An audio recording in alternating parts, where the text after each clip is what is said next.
نحمده ونصلي ونسلم على رسوله الكريم اما بعد فاعوذ بالله من الشيطان الرجيم بسم الله الرحمن الرحيم ان اولياؤه الا المتقون صدق الله العظيم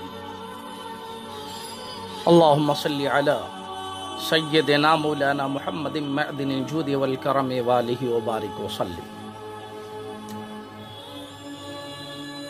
حضور تاج الشریعہ وارث علوم اعلیٰ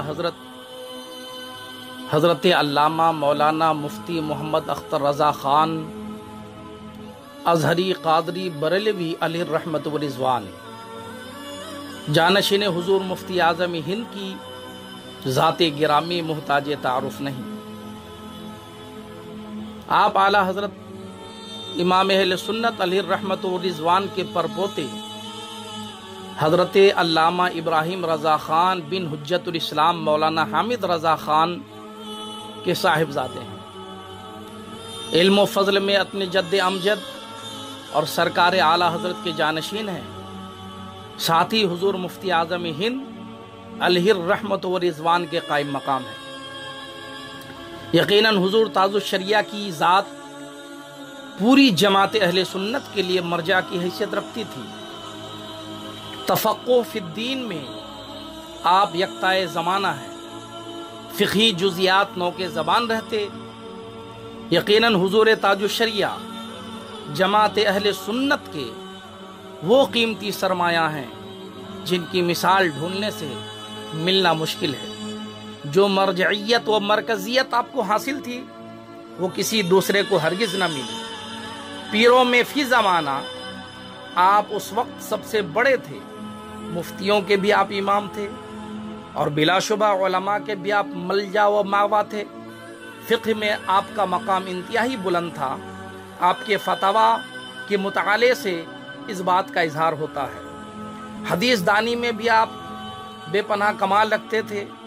اگر حدیث دانی میں حضور تاج الشریعہ کی مہارت تامہ کی کچھ جھلک دیکھنا ہو تو آپ کی تعلیقات بخاری کو ملاحظہ کیا جا سکتا ہے، جو حواشی امام احمد رضا علیہ الرحمہ کے ساتھ مجلس برکات جامعہ اشرفیہ مبارک پور سے شائع ہو چکی ہے۔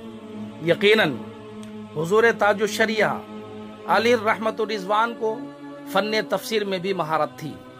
فن تفسیر میں آپ کو جو مہارت اور درک حاصل ہے، اگر اس کی جھلک دیکھنا چاہیں تو دفاع کنز الایمان نامی کتاب کو مطالعہ کیا جا سکتا ہے۔ اس میں یقیناً حضور تاج الشریعہ علیہ الرحمت والرضوان نے علم تفسیر میں اپنی صلاحیتوں کا بھرپور اظہار فرمایا۔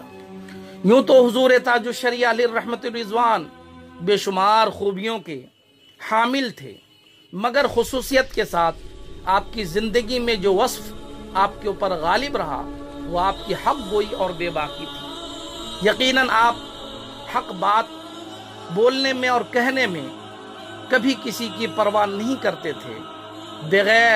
بلا کسی خوف لومت لائم کے آپ حق بات کا اظہار کر دیتے، چاہے آپ کے مد مقابل حکومت ہو یا قوانین یا بڑی شخصیات، آپ برمحل اور فوراً حق بات کا اظہار فرما دیتے۔ یہی وہ وصف تھا جو آپ کو اپنے ہم عصروں میں ممتاز اور منفرد بناتا ہے۔ آپ کی حق گوئی کی ایک آدھ مثال آپ یہاں سماعت فرمائیں۔ ایمرجنسی کا دور تھا، اس ایمرجنسی کے ایام میں نس بندی کے خلاف فتویٰ دے کر آپ نے ملی جذبات کی بھرپور ترجمانی کی اور اس بات کی قطعاً پرواہ نہ کی کہ حکومت وقت کا رویہ اس فتویٰ کی وجہ سے کس صورت میں ظاہر ہوگا۔ شاہ بانو کیس کے معاملے میں مقدمے کی سماعت کے دوران سپریم کورٹ نے شریعت اسلامیہ کو جس طرح نشانہ بنایا تھا وہ کسی طرح اسلامیہ نے ہند کے لیے قابل قبول نہیں تھا۔ مسلم پرسنل لا بورڈ جس کے ارکان کی اکثریت حکومت کے حاشیہ برداروں پر مشتمل تھی، اس لیے کوئی مؤثر تحریک اس کی جانب سے ممکن نہ تھی۔ اس وقت مسلم پرسنل لا کانفرنس کے بینر کے تحت پورے ہندوستان میں جو بڑے بڑے احتجاجی جلسے ہوئے انہوں نے حکومت وقت کے ہوش اڑا دیے، اور ایسے تمام جلسوں میں حضور تاج الشریعہ علیہ الرحمت و رضوان نے بنفس نفیس شرکت کر کے عوام کو ایک صالح قیادت فراہم کی۔ بابری مسجد کی بازیابی کی تحریک میں بھی آپ نے اپنا موقف اٹل رکھا اور ایسے ظالموں کو باریابی بھی نہیں بخشی جن کے ہاتھ بابری مسجد کے خون سے رنگے تھے۔ اس معاملے میں حضور تاج الشریعہ کی جرأت اور ہمت دیکھیے۔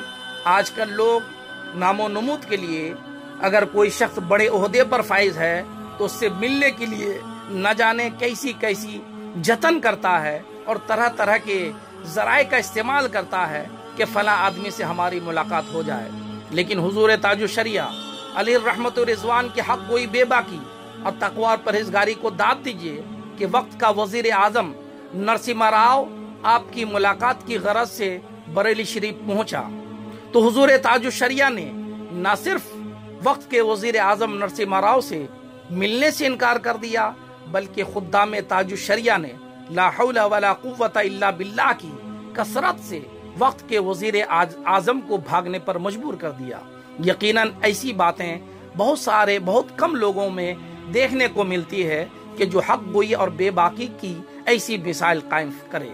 یقیناً حضور تاج الشریعہ کی ذات میں اللہ تبارک و تعالیٰ نے اتنے کمالات ظاہری اور باطنی بھر دیے تھے کہ ان کی ذات فی نفسہ ہی کرامت بن گئی تھی۔ اللہ نے حسن و جمال میں یکتائی کے ساتھ چہرے پر بزرگی کے ایسے نقوش قائم کر دیے کہ ان کے چہرہ زیبا پر نگاہ پڑتے ہی لوگوں کے قلوب منقلب ہو جاتے تھے، بدعقیدگی کی گرد چھٹنا شروع ہوتی اور آدمی آپ کے دست حق پرست پر ہاتھ رکھ کر خوش عقیدہ بن جاتا۔ دعوت و تبلیغ کی شان ولایت کے ساتھ دعوت و تبلیغ کی حکمت شان ولایت سے لبریز ہوتی، جس کے سبب کتنے مشرکین آپ کے دست حق پرست پر مشرب اسلام ہو گئے۔ آپ کا قلم جب علم کی تابانیاں بکھیرتا تو ضلالت منہ چھپاتی۔ عبادت و ریاضت اور خشیت الہی کا یہ عالم تھا کہ کسی حال میں نماز قضا نہیں ہوتی اور ایک بھی سنت ایسی نہیں ہے کہ ادا ہونے سے رہ جاتی۔ یقیناً ایسی شخصیتیں روز بروز پیدا نہیں ہوتی۔ افسوس صد افسوس کہ علم و عمل، تقوی طہارت، زہد و اتقا کا وہ کوہ ہمالا مختصر علالت کے بعد 6 ذی قعدہ 1439 ہجری مطابق 20 جولائی 2018 عیسوی بروز جمعہ وقت نماز مغرب 7:14 پر اپنے عقیدت کیشوں کو روتا بلکتا چھوڑ کر اس دنیا سے عالم آخرت کو کوچ کر گیا۔ لیکن الحمدللہ بظاہر آپ نے ضرور کوچ فرمایا، لیکن آپ کے روحانی علمی فیضان آج بھی دنیا والے اٹھا رہے ہیں اور آپ کے فیضان سے مالا مال ہو رہے ہیں۔ یقیناً اللہ والوں کی شان یہی ہوتی ہے کہ وہ اگرچہ روپوش ہو جاتے ہیں مگر ان کے فیوز و برکات کا سمندر سیلاب کی طرح جاری رہتا ہے اور مخلوق خدا اس سے فائدہ اٹھاتی رہتی ہے۔ یقیناً حضور تاج الشریعہ اللہ تبارک و تعالیٰ کے ولی کامل تھے کہ زندگی میں بھی اللہ تبارک و تعالیٰ نے لوگوں کے دلوں پر ان کی عظمت کو بٹھا دیا تھا اور بعد وصال بھی لوگوں کی زبانوں پر آپ کی عظمت کے چرچے ہیں۔ یقیناً سچ ہے کہ فنا کے بعد بھی باقی ہے شان رہبری تیری، خدا کی رحمتیں ہوں اے امیر کارواں تجھ پر۔ السلام علیکم ورحمۃ اللہ وبرکاتہ۔